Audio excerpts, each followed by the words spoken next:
Since I began working in the therapy marketing industry years ago, I've always gotten the sense that therapists are generally very afraid of marketing. A lot of this stems from how therapists are trained and educated. You're supposed to be the blank wall, the blank space. You're not supposed to take up space. You shouldn't have an opinion. You shouldn't really be yourself in session because that might affect therapeutic outcomes. What I've noticed as a marketing professional is that this kind of indoctrination results in therapists being pretty afraid of being visible online. It makes sense. I certainly don't blame therapists for it, but I do think it's ultimately to the detriment of therapists in private practice. Hey there, I'm Kristie Plantica, and I'm the founder of Place Digital, a boutique marketing agency for therapists. This is Practice Marketing Insider. Each week, I examine one piece of outdated or overblown marketing advice for therapists and explain why it's inaccurate and what you should be doing instead. Many marketing professionals, website designers, and private practice coaches work with therapists to essentially make them feel better about marketing, making sure your copy feels really authentic, that everything you're doing is ethical, and that you never go too far outside your comfort zone. I have colleagues that I absolutely adore and love collaborating with who help therapists do this. I've seen them coach their clients during calls that I've spoken on where they see the overwhelm in these poor therapists' faces and try to assuage their fears and encourage them to take things step by step. And for some therapists, there is some serious unlearning to be done. I wouldn't underestimate the importance of that work. But I've noticed that my role in working with therapists is often different than my colleagues. I have to introduce them to the concept that marketing won't always feel good. Really effective marketing will often make you feel uncomfortable. I'm just not the person to go to when you're looking for that kind of comfort and gentle guidance through the marketing process. My colleagues do that beautifully, and it's exactly what some therapists need. But I'm the person to come to when you want something that really, really works and you're willing to try new things that don't necessarily feel comfortable. If you need that support, I highly encourage you to seek that out if that's where you are from a mindset perspective in your private practice journey. So the first myth I want to address is this: marketing should always feel good.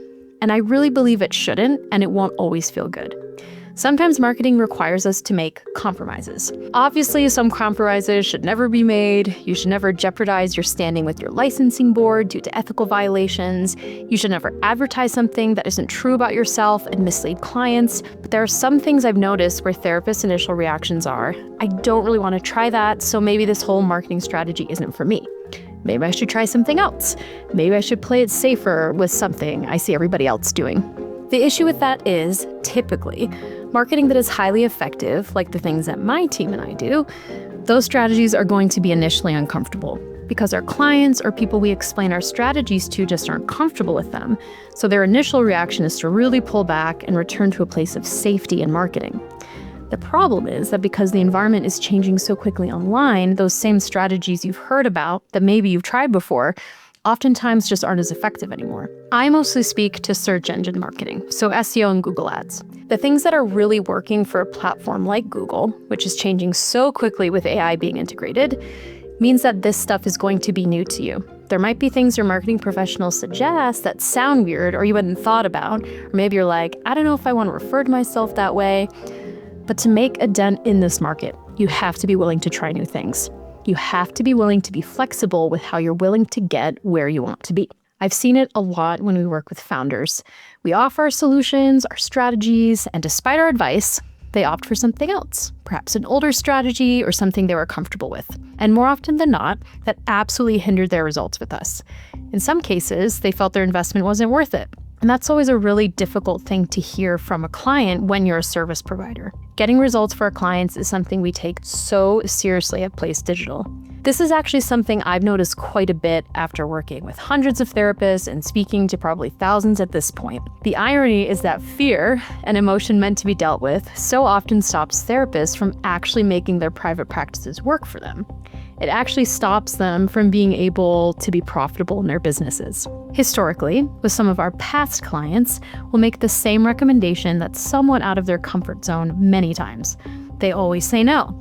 And then we know they're not getting the results we could have gotten for them. They're not getting the clients we could have gotten for them because they were so insistent on doing the things they felt comfortable with. So all in all, marketing should not always feel good. And if it always does feel completely good, I'd argue that you're probably not implementing updated enough marketing advice. Again, That's not to say that things should be unethical or that something should really feel out of alignment with your values, who you are as a therapist, and who you are as a person. But don't let initial discomfort from hearing about something new stop you from trying it.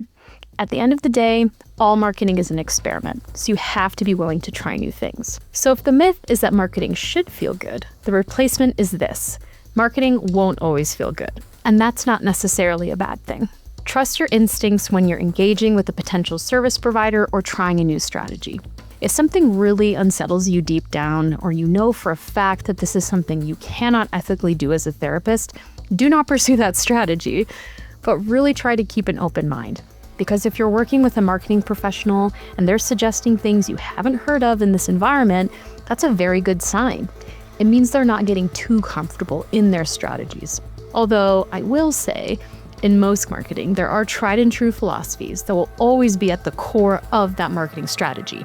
But tactics should change. So if you hear something new from someone you're talking to, that's actually a good sign. If you want to invest in marketing, you really should only be working with people that are constantly staying apprised of the platform they market on, whether that's a social media manager who's helping you ideate and produce content, a Google Ads professional staying up to date on how Google Ads are showing up in Gemini, and of course, for an SEO professional, are the content strategies updated enough to the point that Google actually wants to show that content on page 1 for highly valuable keywords. Be open and willing to try new things, because that is what's going to help you stay ahead of the curve and be proactive in your marketing. So you're not doing something that was being implemented years ago that just isn't as effective anymore. What's interesting about seeing the progression of therapy marketing since 2019 is that when COVID came and all these mental health companies popped up, those things influenced how private practices function, but also the marketing we need to do. It feels like every therapist went online during COVID because therapy practices became virtual in many cases. So they adapted this online business model, and online business models obviously require digital marketing. But as time has gone on, things have become more competitive online because everyone's online, requiring more unique strategies. If you're doing the same thing as all these other therapists, you might not stand out to clients or the platforms that you're marketing on. For example, on social media, if your content is really similar to other therapists, I remember when everyone was doing those static Canva swipe-through posts using the boilerplate Canva templates, those just don't show up on feeds anymore because Instagram and TikTok are all about video now. Or in SEO, you could write this huge piece of content. Typically, word count was associated with higher rankings, so then everybody started doing that, and then that became less valuable. So differentiation is actually key when you want to show up on Google, Instagram, TikTok, what have you. All this to say, embrace being different online.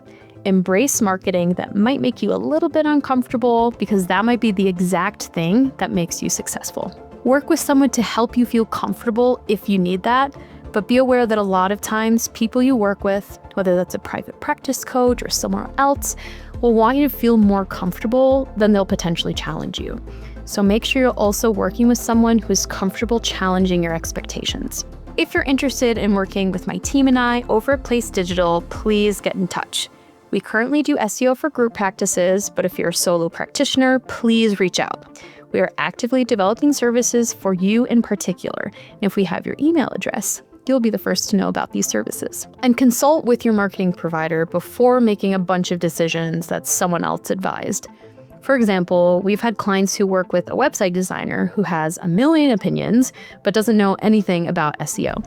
We'll implement things on their website that we know are best practices for SEO, and the website designer straight up removes it or convinces our client to change something we recommended because the alternative the website designer offer feels more comfortable.